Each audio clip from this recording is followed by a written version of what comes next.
In this lesson, we're going to look at the question of the divinity of Christ and whether God's offering him as a sacrifice or he offering himself was a human sacrifice. This is a common charge that God did human sacrifice, and the other being, of course, that whether Jesus is God.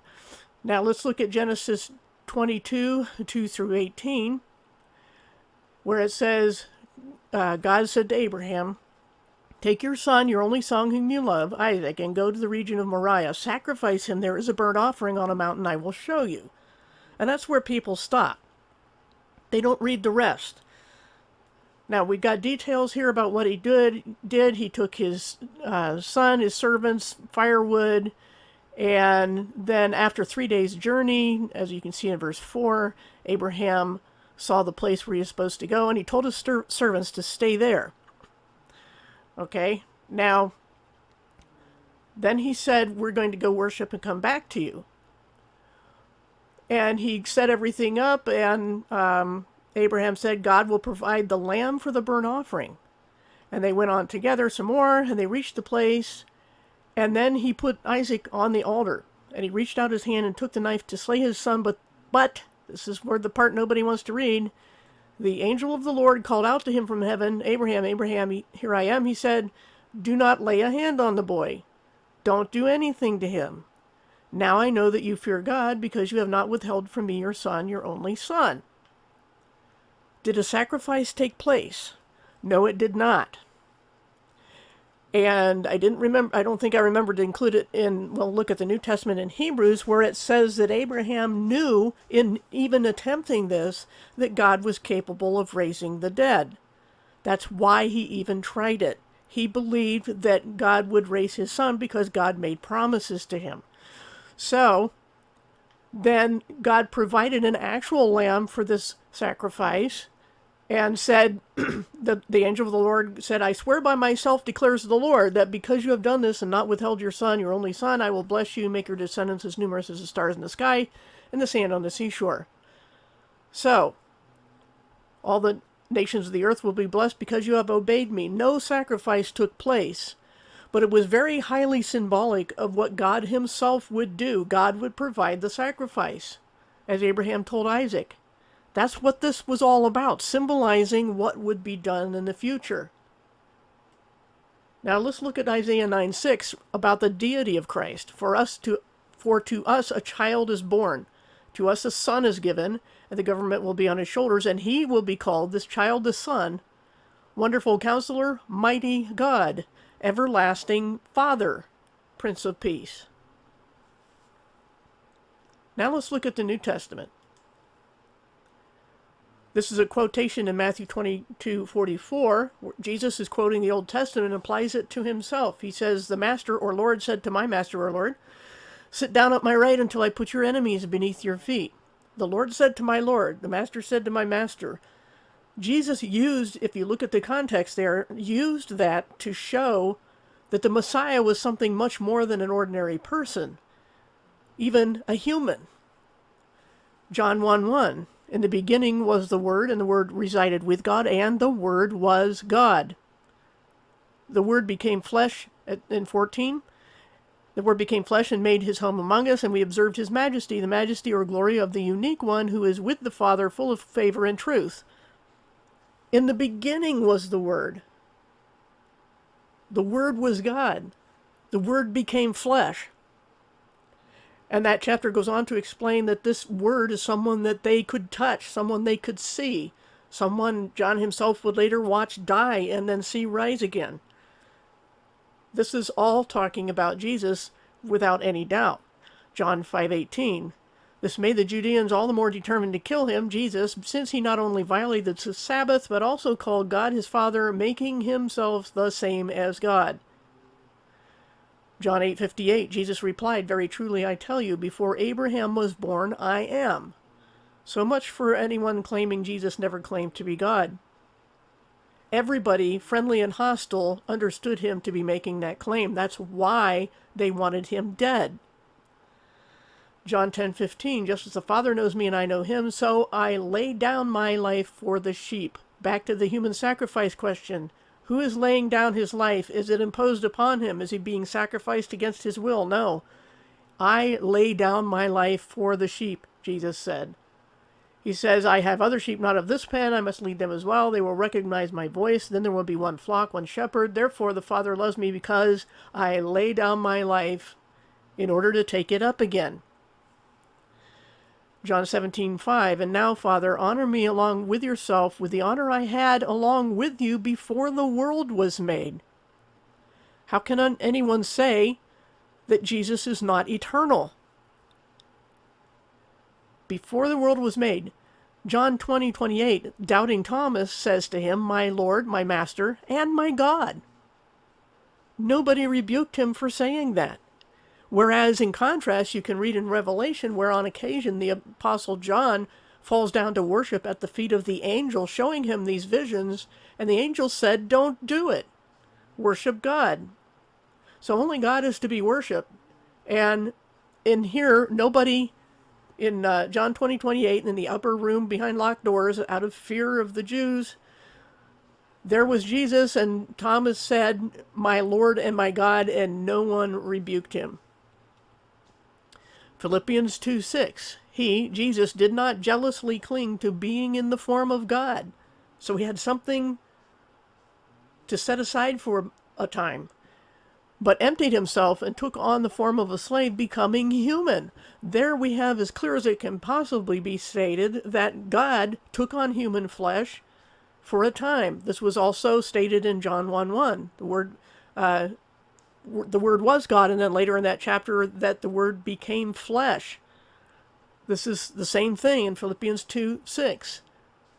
He was equal with God, and then emptied himself and took on human nature. Colossians 1:15 about Jesus. He is the image of the invisible God, the firstborn of all creation. Does that mean the first created thing? No, it does not. Firstborn is a title as well as a biological statement. And in this context, clearly it's not talking about his biology. He is the image of the invisible God, firstborn of all creation. Everything was created by him. Jesus is the creator. Everything in the heavens and on the earth, the visible and invisible, positions of power, ruled domains, authorities, has all been created by him and for him. He precedes everything and holds it all together. If you ever wondered what's holding our realm together, that's who does it. It's the power of God, and specifically Jesus.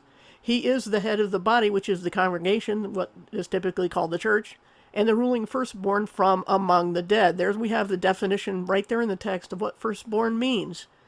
The first to die, never to rise, never to die again.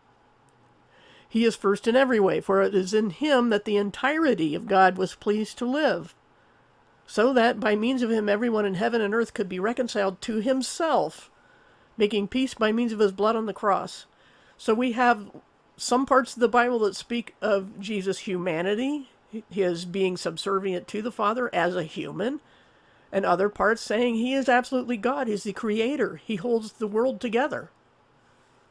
Both are true of Jesus. Hebrews 1:1, God spoke to our ancestors through the prophets little by little and in many ways in time past, but in these last days he spoke to us through his Son, who has been named heir of everything, and through whom he made the ages as well. We saw he made the world. This is specifically the ages. He is the radiance of God's majesty and the exact likeness of his core being, besides holding everything up by his powerful pronouncement. After cleaning away failures or sins, he was seated at the right hand of the highest majesty, making him far above the messengers and inheriting a superior name. This is human Jesus as well, sinless human Jesus, we should remember. Verse 5, after all, when did God ever say to a messenger or angel, today you are my son, today I have become your father? This cannot be true of the Creator. So, Jesus has two natures. Or I will be his father and he will be my son. And when he brings his firstborn into his earthly home, he says, let all God's messengers worship him. So even Jesus in his incarnation, is to be worshipped.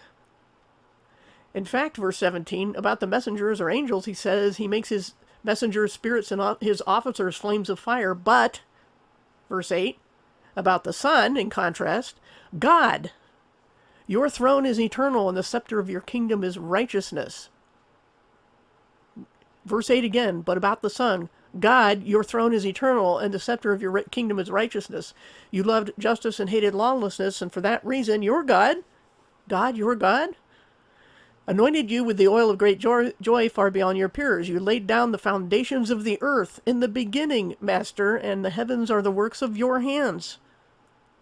They will be destroyed, but you will remain, and everything will wear out like an old coat. Yes, you will roll them up like clothing and change them like a coat. Yet you are constant, and your years will never run out.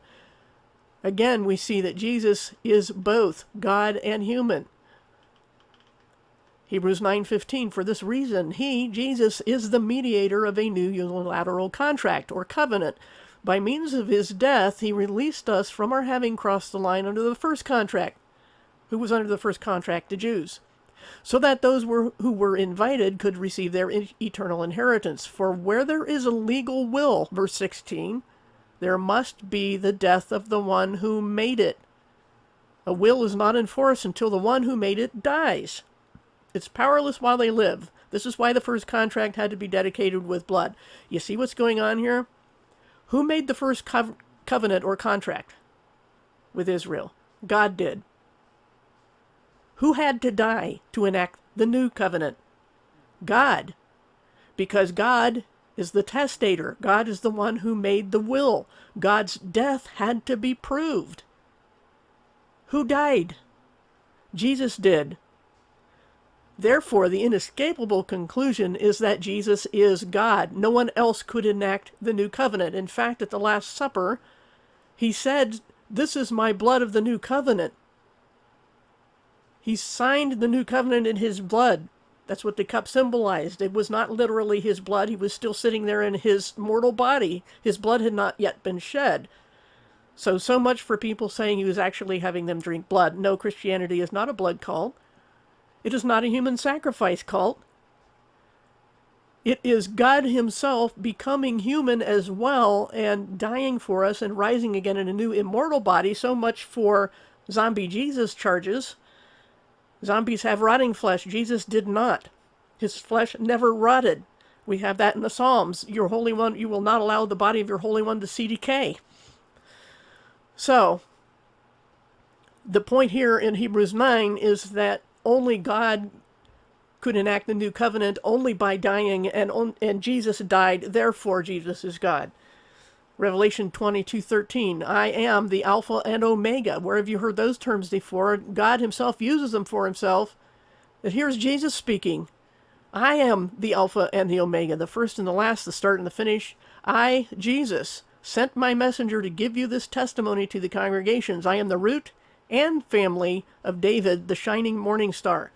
So there's no doubt that Jesus is equated with God in both testaments, that there was no human sacrifice authorized by God or performed by God, that Jesus rose in a perfect, non-decaying, immortal body, and that there's just no debating these facts because of all the scriptures we've had to back it up. Jesus is divine. Jesus is God. No, God didn't make a human sacrifice. Jesus made a self-sacrifice as a human and as God, because God had to die on the cross to enact the new covenant. So even though there's two kinds of beings in one in Jesus, and in fact all of God dwells in him bodily, it says, physically, it's also true that he is God in every sense of the word. So sometimes before the cross, he modeled how we should relate to God as our Father. And as a human, that's what his position was. But he is also God. We can't forget that. Thanks for listening.